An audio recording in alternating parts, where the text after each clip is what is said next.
আসসালামু আলাইকুম ভাই বোন, আপনারা সবাই কেমন আছেন? আশা করি সবাই ভালো আছেন। আমি আপনাদের অনেক অনেক ভালো আছি। আজকে আমি পটল দিয়ে ইলিশ মাছ রান্না করব। আমরা ভিডিওটা না টেনে সম্পূর্ণ দেখুন, আমাদের ভালো লাগবে। রান্নার জন্য এখানে একটি কড়াই বসিয়ে দিলাম, দিলাম রান্না করার তেল। এবার দিয়ে দেবো পেঁয়াজ রসুন বাটা, দিয়ে তেলের সাথে মশলাটাকে আমি ভালোভাবে কষিয়ে নেব। মশলাটা কষানো শেষ, এবার দিয়ে দেবো পানি, দিয়ে নাড়া দিয়ে দেবো। এবার দিয়ে দেবো 1 চামচ হলুদের গুঁড়ো, 1 চামচ মরিচের গুঁড়ো। এবার মশলার সাথে হলুদ মরিচটাকে আমি ভালোভাবে কষিয়ে নেব। এবার দিয়ে দেবো স্বাদ মতো লবণ, লবণ দিয়ে নাড়া দিয়ে দেব। মশলাটা কিন্তু কষানো শেষ। এবার আমি ধুয়ে রাখা মাছটা এখানে দিয়ে দেব। মাছটা আজকে আমি ভাজবো না, কষিয়ে রান্না করব। এবার হালকা নাড়া দিয়ে পানি দিয়ে দেব, দিয়ে একটা ঢাকনা দিয়ে ঢেকে দেব। মাছটা কষানো শেষ, এবার আমি তুলে নেব।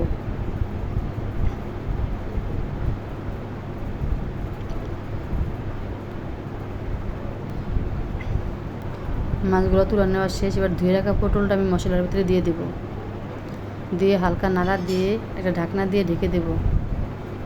এবার ঢাকনা উঠিয়ে নাড়া দিয়ে দেবো যেন নিচে লেগে না যায়। এবার কষানোর জন্য হালকা পানি দিয়ে দেব, পানি দিয়ে নাড়া দিয়ে দেব।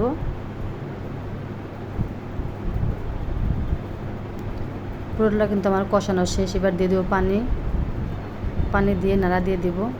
ভাই বোনেরা, পটল দিয়ে ইলিশ মাছের রান্নাটা যদি আমি ভালো একটা লাইক দিয়ে সাবস্ক্রাইব করে চ্যানেলটার সাথে থাকুন বিভিন্ন রান্না দেখার জন্য। এবার মাছটা আমি উপরে দিয়ে দেব।